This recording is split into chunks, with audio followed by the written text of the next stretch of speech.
Have you ever had a heated argument with a friend about how something really happened, where you were absolutely 100% certain you were right? What if I told you that chances are you were both wrong? Your memory isn't some perfect video camera documenting the past. It's something far more complex, changeable, and even mystical. Today, we're diving deep into the fascinating world of human memory to unlock its greatest secrets. We're going to break down 30 mind-blowing facts that won't just surprise you, they'll force you to completely re-examine your most cherished memories. Get ready. By the end of this video, you might stop trusting your own brain the way you used to. But before we start, let's dispel the biggest misconception right away. Memory isn't some neat file cabinet in your head, where past events are safely and perfectly stored. Scientists define memory as a process by which our brain encodes, stores, and retrieves information. The keyword here is process. It's not a static object. It's a dynamic, constantly evolving system. Every time you recall something, you're not just opening a file. You are actively rebuilding that memory from millions of neural connections. And in the process of rebuilding, some truly incredible things can happen. We are going to explore these amazing glitches, peculiarities, and even the superpowers of human memory. So here is fact number 1, and it is absolutely fundamental. Memories are not reproduced, they are reconstructed. Imagine your past is not a continuous film that you can simply rewatch, but rather a massive set of Lego bricks. When you try to recall an event, your brain doesn't just pull out a ready-made model. Instead, it gathers scattered pieces, visual cues, sounds, emotions, and raw facts, and reconstructs the entire scene from scratch. And this is where things get really interesting. Foreign pieces can easily slip into this new construction. Your current beliefs, your prevailing mood, or even information that you acquired much later. This is exactly why two people can remember the exact same event in completely different ways. Each individual has reconstructed that memory through the unique lens of their own experience. Visually, you can think of it like taking a broken photograph and gluing it back together, but accidentally inserting fragments from completely different pictures. You know the feeling. You walk confidently into another room, hunting for something important, cross the threshold, and totally forget what you came for. Don't worry, this isn't a sign of poor memory. It's actually a known psychological phenomenon called the doorway effect. Research indicates that the simple act of passing through a doorway prompts your brain to mentally file away or compartmentalize thoughts associated with the previous location, clearing the slate for the new environment. Our minds perceive moving from one room to the next as a sharp shift in context, a changing of the scene. It determines that the goals set in the old scene are no longer relevant, essentially flushing them from your working memory. So, the next time you forget why you walked into the kitchen, don't get frustrated. Just head back to the room you were in before. Chances are, your original goal will immediately snap back into focus. It sounds like the plot of a psychological thriller, but it's a scientific fact. False memories can actually be implanted. Psychologist Elizabeth Loftus conducted the famous Lost in the Mall experiment. She provided participants with several genuine childhood stories about themselves, supplied by their families, along with one entirely fabricated story, the tale of getting lost in a large store as a child. Astonishingly, roughly 25% of the participants not only believed this fictional account but began recalling it in vivid detail. They remembered crying, who found them, and exactly what they felt. This proves just how malleable and vulnerable our memory is to suggestion. The brain cannot always distinguish real experiences from a compelling narrative or even from its own imagination. Why do we forget everything after pulling an all-nighter before an exam? That's because sleep isn't merely rest for your brain. It's a crucial stage in memory processing. Memory consolidation, the process of solidifying new information, happens primarily while we sleep. Throughout the day, we absorb a massive volume of data, which is first routed to the hippocampus, acting as a sort of temporary storage facility.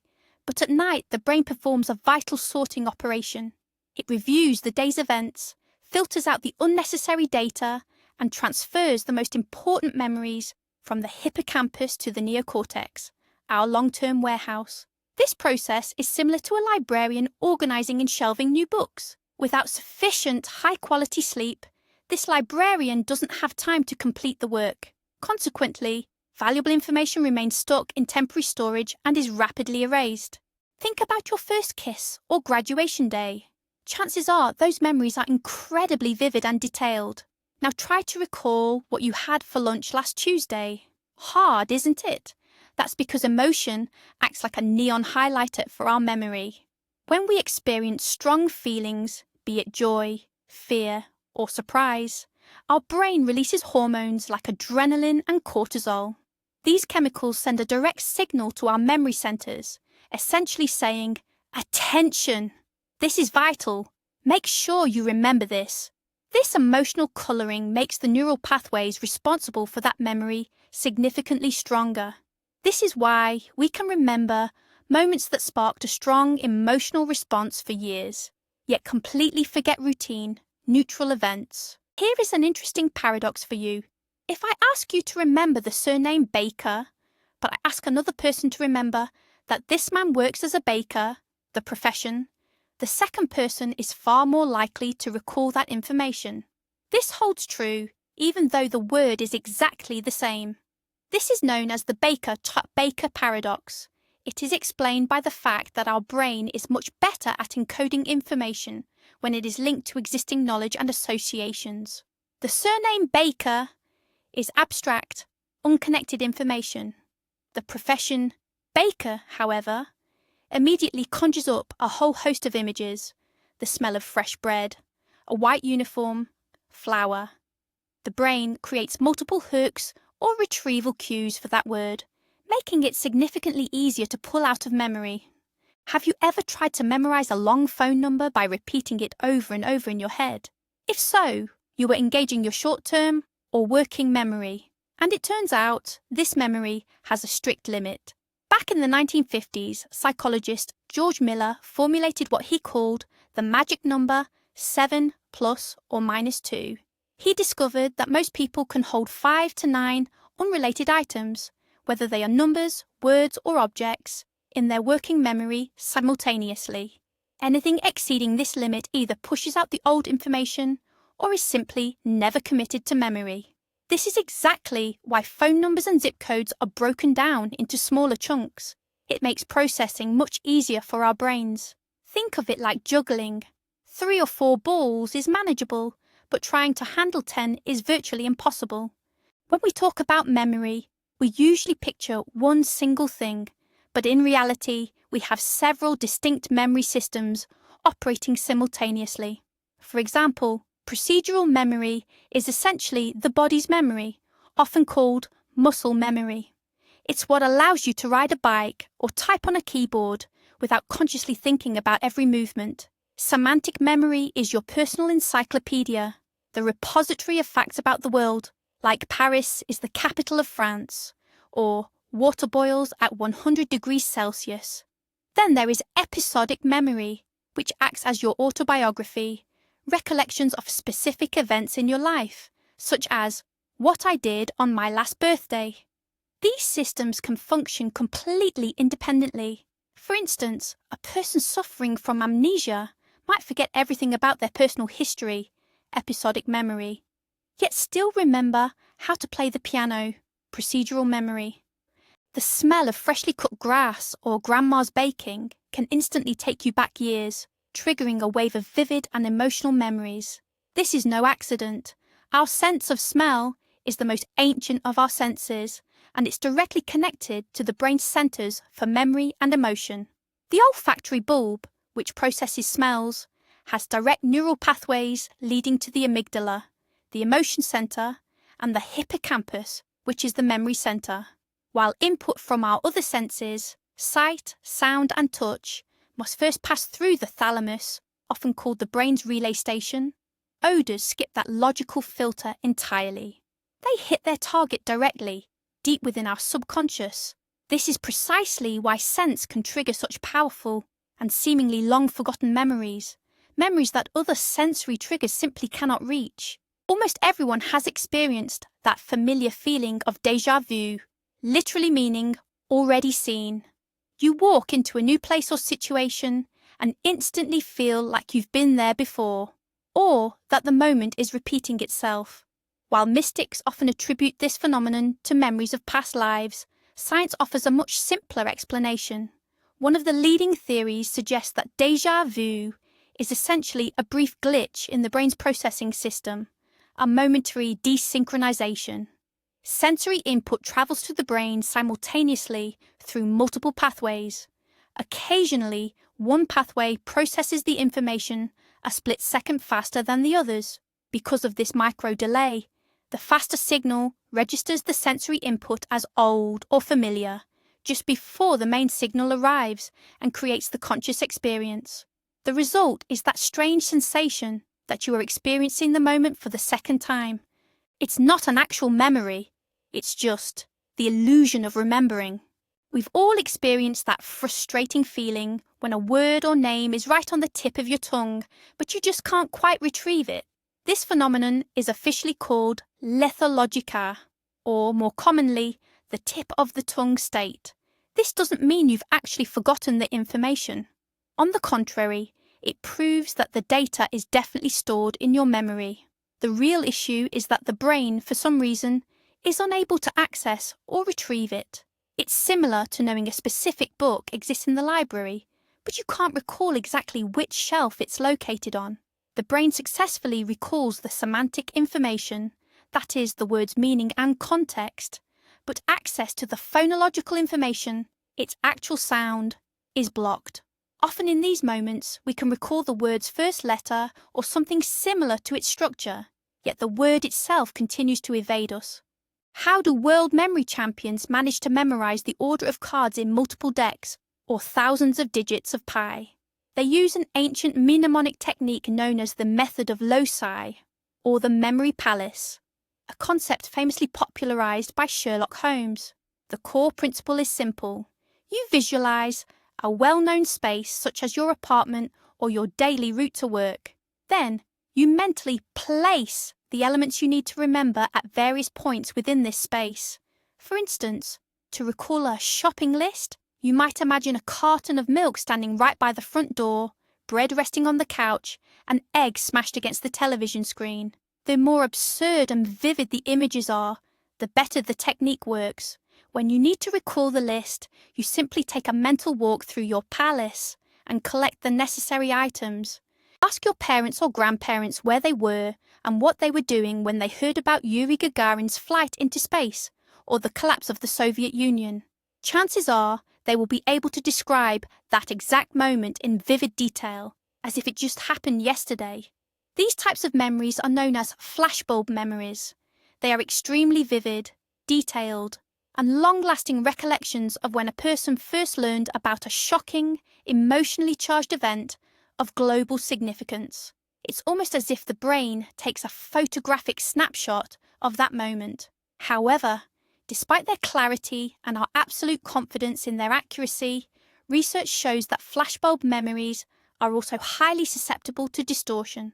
Over time, we may unconsciously add or change details, even while our certainty that they are 100% true remains completely unshakable.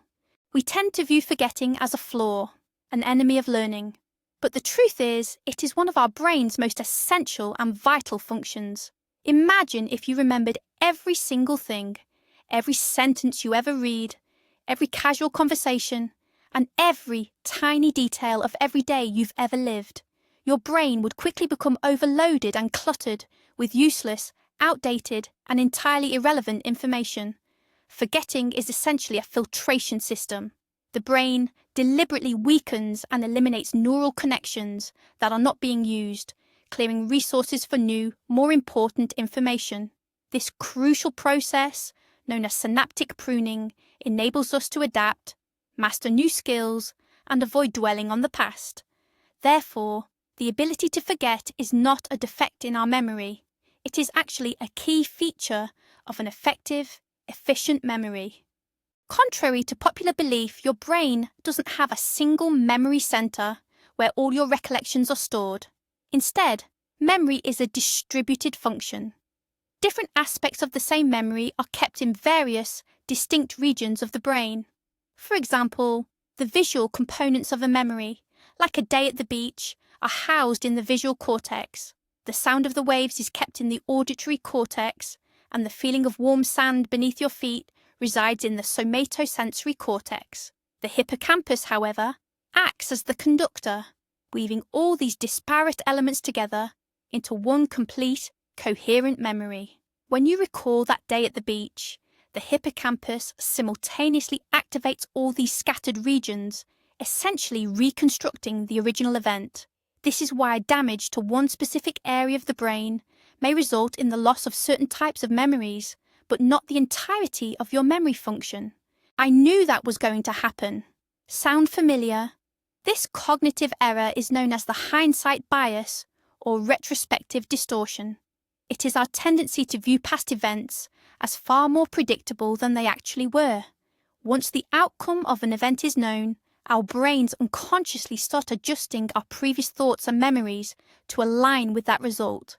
We begin to believe we saw all the signs or had a feeling it would happen, even though, before the event occurred, we lacked any real certainty. This bias influences everything, from analysing sports matches to evaluating historical events.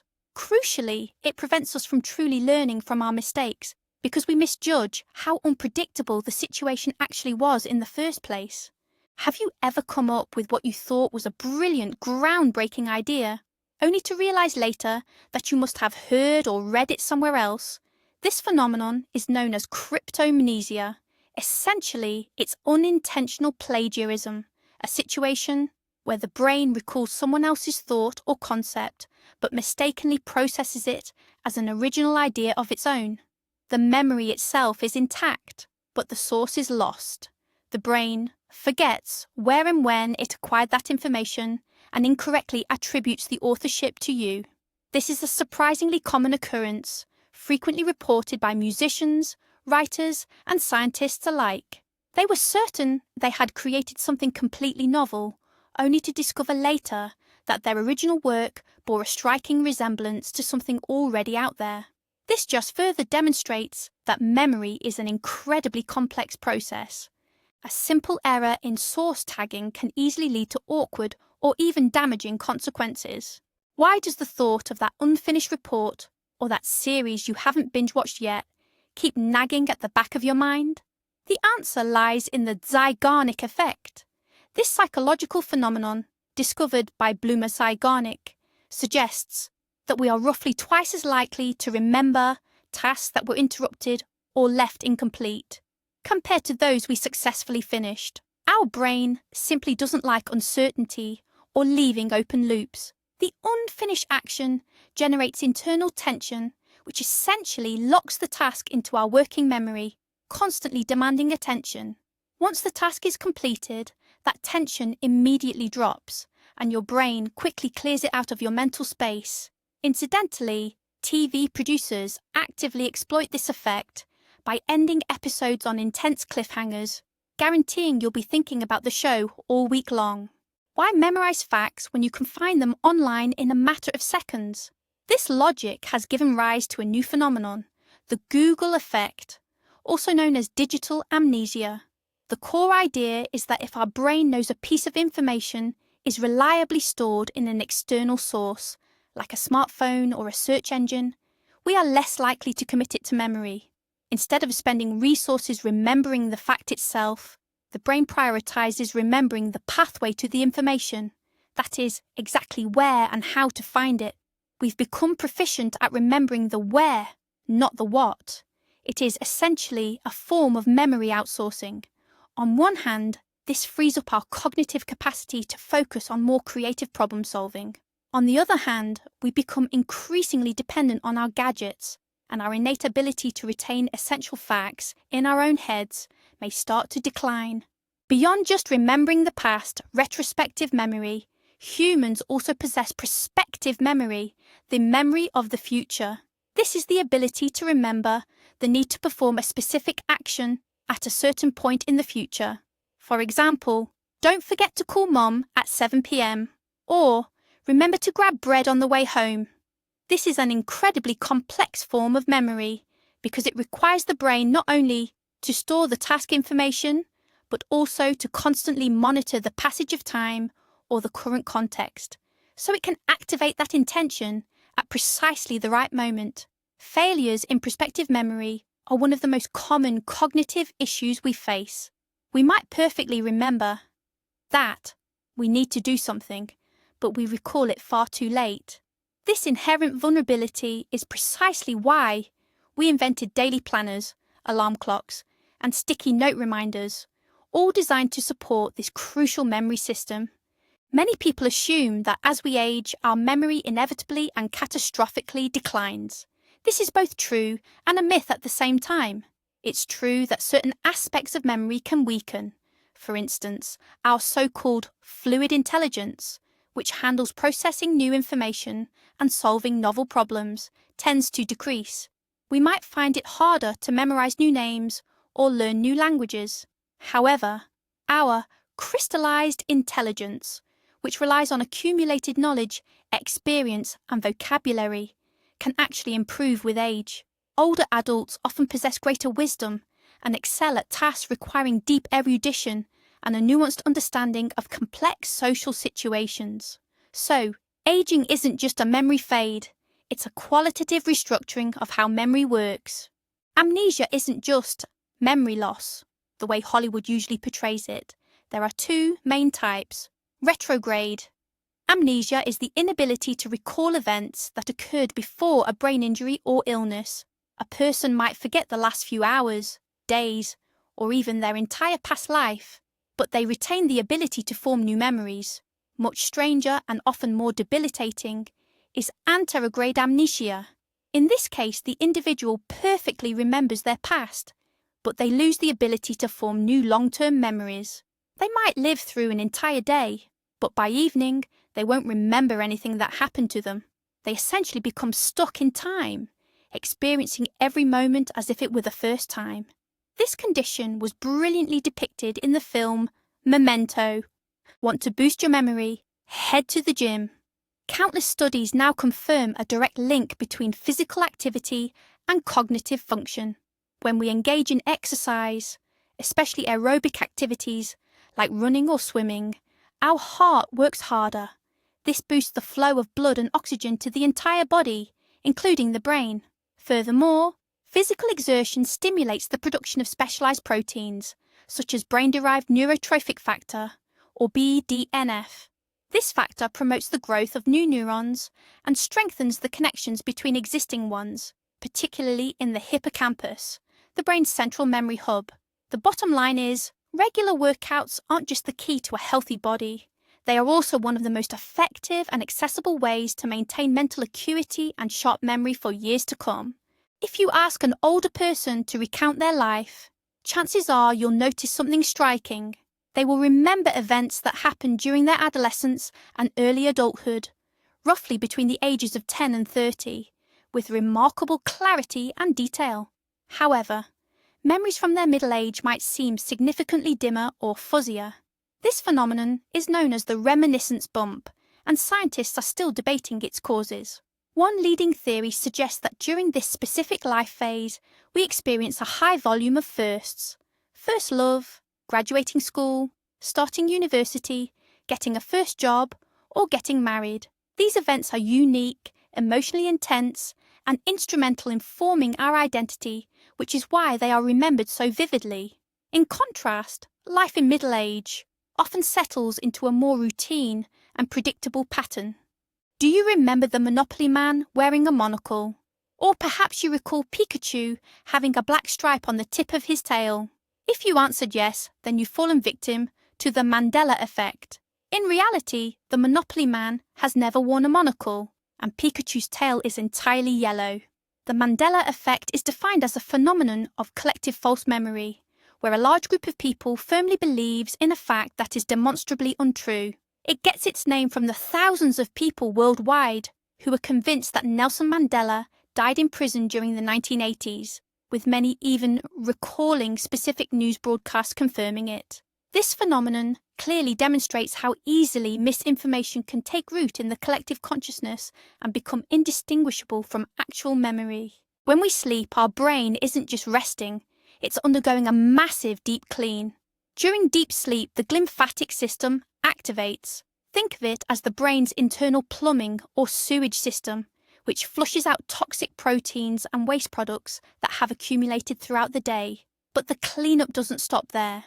Beyond the physical detox, there's an essential informational cleansing happening as well. The brain analyzes the neural connections created over the last day. The ones that were frequently used or deemed important are strengthened. Meanwhile, weak or unnecessary connections, those responsible for trivial information, are deliberately weakened and pruned back. This crucial process is known as synaptic pruning. Essentially, the brain is deleting useless memories to prevent system overload and free up vital space for new learning. It's powerful proof that forgetting isn't a passive failure, but rather an active and necessary process. If the brain had a master manager dedicated solely to memory, the hippocampus would undoubtedly hold that title. This small, fascinating structure is located deep within the temporal lobes, and it plays an absolutely pivotal role in forming new long-term memories, particularly those related to specific events, episodic, and navigation, spatial. The hippocampus functions like a central sorting facility or a temporary buffer. It collects incoming data from all the various sensory systems, binds them together into one unified recollection, and if that memory is deemed important, it initiates the crucial process of transferring it to the cerebral cortex for permanent long-term storage. Damage to the hippocampus results in one of the most severe conditions, anterograde amnesia. The affected person loses the ability to commit anything new to memory. While they may still clearly recall their childhood, they will be utterly unable to remember, for instance, what they ate for breakfast just 5 minutes ago.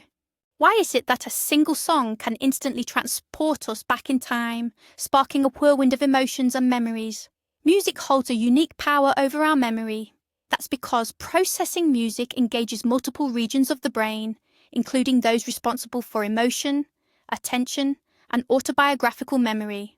Rhythm, melody, and harmony create a strong, multifaceted neural tag for memories associated with specific periods of our lives. This connection is so powerful that music therapy is showing astonishing results in treating patients with Alzheimer's disease. Individuals who no longer recognize loved ones can hear a song from their youth and suddenly begin singing along, recalling the lyrics and the moments tied to that specific tune. Music is truly the key to the deepest corners of our memory. Want to remember something effectively? Stop rote memorization. Instead, turn it into a story. Our brain is evolutionarily wired to perceive and retain narratives. For thousands of years, long before written language existed, stories were the only reliable way to pass knowledge, traditions, and experience down through the generations. When we wrap dry facts into the structure of a story, complete with characters, a plot, and a sequence of cause and effect, we engage significantly more areas of the brain than we do through simple repetition. We actively engage emotion, imagination, and logic. The information stops being an abstract data set and instead becomes part of a cohesive, meaningful structure. This is precisely why we might forget the precise details of a lecture, but we can remember the plot of an interesting book or movie for years. Storytelling is, fundamentally, our built-in mechanism for effective retention. While most of us complain about having a poor memory, a few people deal with the exact opposite problem. This condition is known as hyperthymesia, or highly superior autobiographical memory. There are only a few dozen people worldwide with a confirmed diagnosis. These individuals can recall virtually every day of their lives, starting from their teenage years with incredible accuracy. Ask them about any specific date, and they can tell you the day of the week, the weather, what they had for lunch, and even what was happening in the world. It certainly sounds like a superpower. However, those living with hyperthymesia often describe it as a burden. They cannot simply forget old hurts, embarrassing moments, or past mistakes. Their past is constantly present in their mind, refusing to let them go. This proves that our ability to forget is not a fault, but rather a vital gift and a necessary protective mechanism. All right, those were 30 incredible facets of human memory. As you can see, memory isn't a reliable or impartial archive. It's more like a creative, capricious, and often unpredictable artist, constantly repainting the canvas of our past. From implanted false memories and the Mandela Effect, to the vital role of forgetting and the incredible power of scent, we've established that our memory is far more complex and interesting than we usually give it credit for. It's not just a tool for storing facts, it's what forms our personality, our history, our very sense of self, and understanding how it works opens the door to a more conscious life and more effective learning strategies. Thank you so much for watching the entire video. If you learned something genuinely new that surprised you, please hit the like button and subscribe to the channel. Now for the question of the day. Which single fact about memory surprised you the most? Or perhaps you have your own story about a time your memory played tricks on you or completely blew you away. Let me know in the comments below. I'd love to read your stories.